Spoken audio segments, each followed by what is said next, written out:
3 जनवरी 1827 महाराष्ट्र के सतारा जिले के एक छोटे से गांव में एक साधारण माली परिवार में एक बच्चे का जन्म हुआ। नाम रखा गया ज्योतिराव फुले। उस दौर में भारत की हालत बेहद खराब थी। जात के नाम पर इंसान इंसान से बांटा हुआ था। शूद्र और अति शूद्र को पढ़ाने का अधिकार नहीं था और महिलाओं को शिक्षा देना पाप माना जाता था। ज्योतिराव बचपन से ही सवाल करने वाले थे। उन्होंने देखा कैसे समाज कुछ लोगों को ऊंचा और कुछ लोगों को जन से ही नीचा बना देता है। एक दिन की घटना ने उनकी पूरी जिंदगी बदल दी। तो दोस्तों, आइए उस घटना के बारे में जानें। वे अपने एक ब्राह्मण मित्र की शादी में गए, लेकिन जैसे ही लोगों को उनकी जाति का पता चला, उन्हें सबके सामने शादी से बाहर निकाल दिया गया। वे अपमान उनके भीतर आग बन गया। उस दिन ज्योतिराव ने ठान लिया, अगर शिक्षा के नाम पर भेदभाव है तो शिक्षा ही सबसे बड़ा हथियार बनेगी। उन्होंने पढ़ाई शुरू की और इसी संघर्ष भरे सफर में उनकी मुलाकात हुई एक साहसी लड़की से, सावित्रीबाई फुले।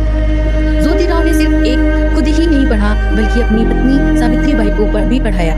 उस समय महिलाओं को पढ़ाना समाज के खिलाफ माना जाता था। साल 1878 में ज्योतिराव और सावित्रीबाई फुले ने भारत का पहला कन्या विद्यालय खोला, लेकिन रास्ता आसान नहीं था। जब सावित्रीबाई स्कूल जाती थी, लोग उन पर गोबर, कीचड़ और पत्थर फेंकते थे, लेकिन वो रोज एक अतिरिक्त साड़ी लेकर जाती थी ताकि स्कूल पहुंचकर कपड़े बदल सके। यह सिर्फ हिम्मत नहीं थी, यह क्रांति थी। ज्योतिबाई फुले ने सिर्फ एक महिला के लिए नहीं, दलित और निचले कास्ट के लिए भी आवाज उठाई। उन्होंने अछूतों के लिए पानी के कुएं खोले और मंदिरों में प्रवेश दिलाई। 1873 में उन्होंने सत्यशोधक समाज की स्थापना की, जिसका उद्देश्य था सत्य की खोज और सामाजिक समानता।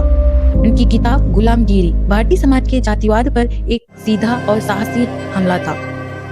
ज्योतिराव फुले कहते थे, विद्या बिना मति गई, मति बिना नीति गई, नीति बिना गति गई, गति बिना वित्त गया। 28 नवंबर 1890 को यह महान सामाजिक सुधारक ये इस दुनिया से चला गए, लेकिन उनके विचार आज भी जिंदा हैं।